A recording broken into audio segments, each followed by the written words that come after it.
Hey, Claire. Hello. I'm just noticing my microphone was miles away. Maybe you can hear me. Can everybody hear me okay? And there it is. How are you? Good, good, good. How are you? Yeah, lovely. Really Good. good. Ready for an exploration? I am. I am. All right. Let's explore death. Ooh. Hmm. Do we have to? That's the first thing that comes to mind. Um, I mean, it's very in. I mean, I've not had many experiences of it actually, personally. Um, my granddad died when I was well, no, actually I've seen, actually, when I think about the specific experiences I've had of people dying that I can remember, they've all been that the kind of responses to that have been so different in different people. Like it's never a fun thing, but the way people are with it is so variable. When somebody dies, I guess.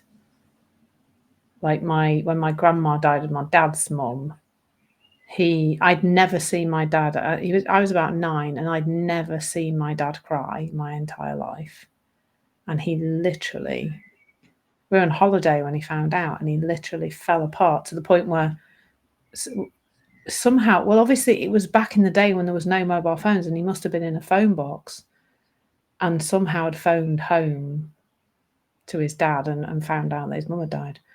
And some people in the house next to the phone box actually took us in and looked after him, because my dad was in such a state, and I'd never seen. I did some therapeutic work later on in my life, because I used to have a lot of thought, a lot of thinking about death, and a lot of fear of it. I think just because having seen my dad literally fall, a man who I'd never seen fall apart, it just made me think. I think that death was the worst thing ever, and that it can literally floor this mountain that I had never seen upset about anything. Which is very, it definitely left not a scar. It left some thinking about death for me. Um, but when my dad died,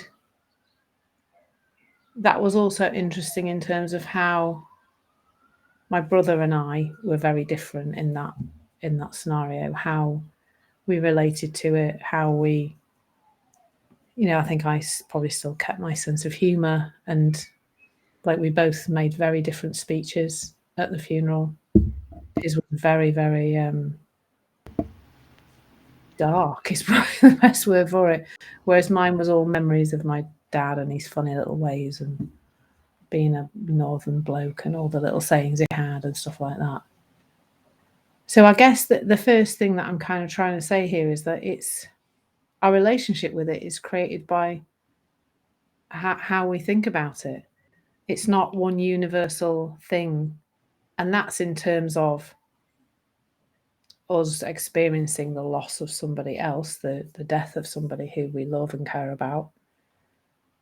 And then the other side of it is my own relationship with my own mortality, which I just tend to not think about it. I just tend to not go that. I wouldn't say I know what my relationship with it is actually. I wouldn't say I'm afraid of it, but I'm also, I'm not a fan. I think like I just don't think I've actually I know a lot of people in this kind of spiritual conversation have contemplated that thing called death and what it will mean. Like what does it mean? Where I guess we just don't know where we end up, or whether we end up, or whether we keep going as a consciousness into the universe, or whatever, we come back again, or whatever. There's so many different, really, or we go to heaven, or whatever. There's so many different stories about it.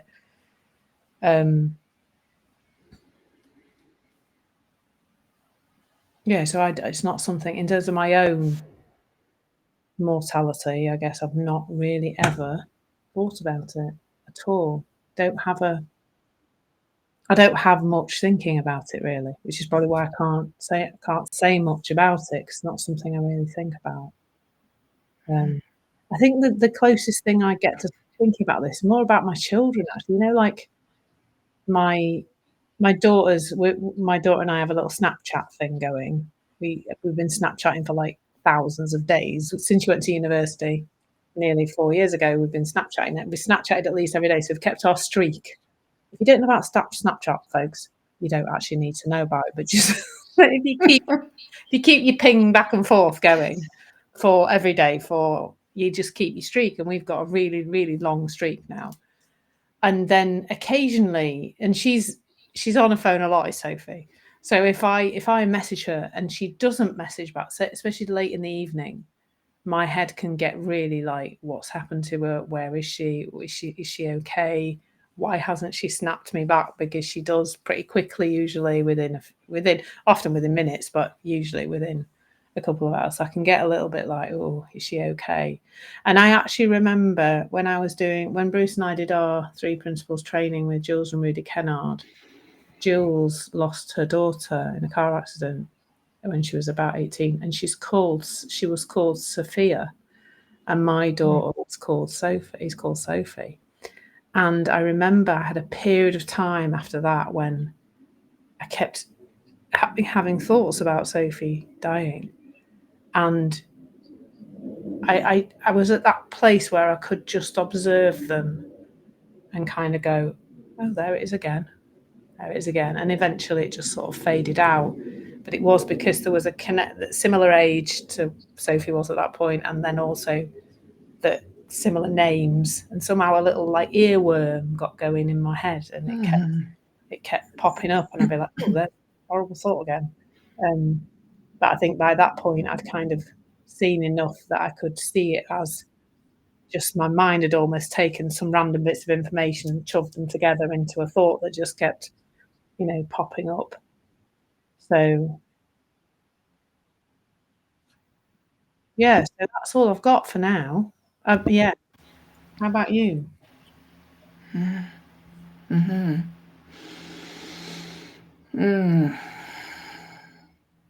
It's such a rich topic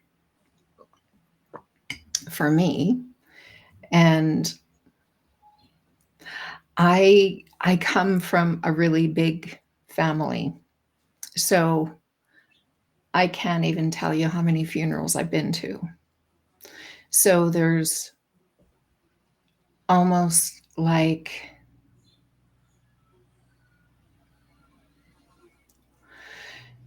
death, like it can mean so many things, right? Because it means, depending on the life and what meaning you make of it. I've lost my mom and dad, I've lost a sister and a brother, a niece who was 10 years old, aunts, uncles. There's been a lot. And yeah, there can be different meanings put to each of them based on, that if someone has lived a good long life, then it's like it's something to be celebrated. And if they've had a shorter life, it's a tragedy. And I too saw it like that. And I think I still would, because you think that, a life just blooming, just budding, just coming in, and as we grow and we expand or bloom, it seems a shame to not have it go to its full expression. And then it's like, oh, and then who am I to decide what is full? What is, it's not me. It's just like, I want it to go longer. I want it to carry on for them, for us all, kind of thing. Yeah. So there's been people, not super close to me, but people close to me who have lost loved ones recently, and it's taken me back to, the experience of it. Like, I remember when I was too young to stay at home, so I would go with mom and dad to whoever's funeral was about, right? So some of these people I didn't even know, but I got to know what happened, and I felt sorrow. I felt, I think, more sorrow at those who were crying, and then I would cry. I remember mom looking down at me once when I was sniffling away at I don't even know whose funeral it was, an adult. And but it's like I couldn't help myself because I was just so allowing myself to feel into it all, you know.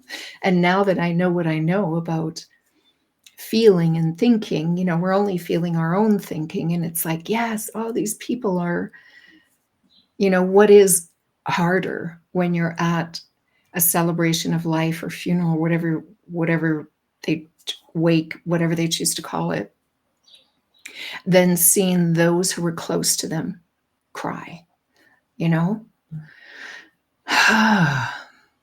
But it is such a cleansing, I would say, and sort of looking at it deeper, and recently hearing about someone's experience, and it's just like, oh yeah, they weren't there.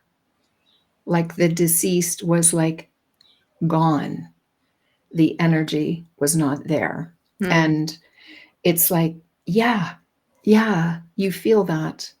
And I think even I was in the room when mom's body passed. I don't really know about the spirit. I don't know. I know some people have had experiences of I could feel the spirit leave the room or leave the body or leave. And it was more like the body was kept alive by artificial means. And then once that was taken away, there was a natural, like relieving of the physical. But what I believe is that I believe that our spirit lives on. We're energy, is how I see it. So I see that we have always been, will always be energy. And, in my mind, I see, I have a background in energy medicine, and it was called the Atman. This was through Body Talk. And the visual of the energy after a body is complete and the energy moves on, that it goes back into this ocean, this pool of energy. And then the next spirit, or who knows, maybe it's not the next one, but a scoop of the energy comes in and gets put into this new form. And there's similarities and differences, So anyway, however you want to make it up in your mind, because really we're making it up, or we're hearing of people who have passed and what happens and what they see and what they experience, and remembering that when they come back into human form again, it's made up by how they are interpreting what happened, right? So we never really know. But it seems to me that it is like both a birth and a death. And if we can be present to the death in a way of allowing to see, like, what do we see? What do we experience? Most interestingly, I'm going to talk about my dog now, who we put down in September. I could not talk about that. I still haven't really, there's still only a few people who I've actually spoken it out loud to, because there was so much grief. And because we were so tied together, like he was my guardian in a way. Not that he was a guard dog, not like that. He would lick anyone to death. But the things that the energy that is shared in relationships, it's almost like that is what we're really missing.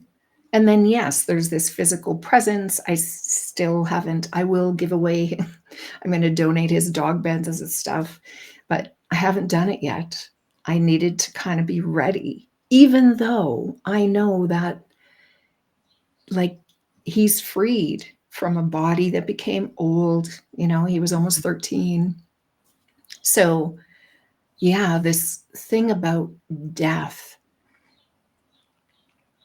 it is freedom. I mean, there's freedom in everything. That's what we are, the energy of who we are, right? That's what we speak about.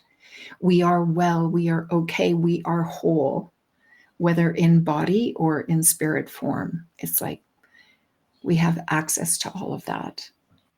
Yeah, I'm just seeing how there can be such mixed experiences of it.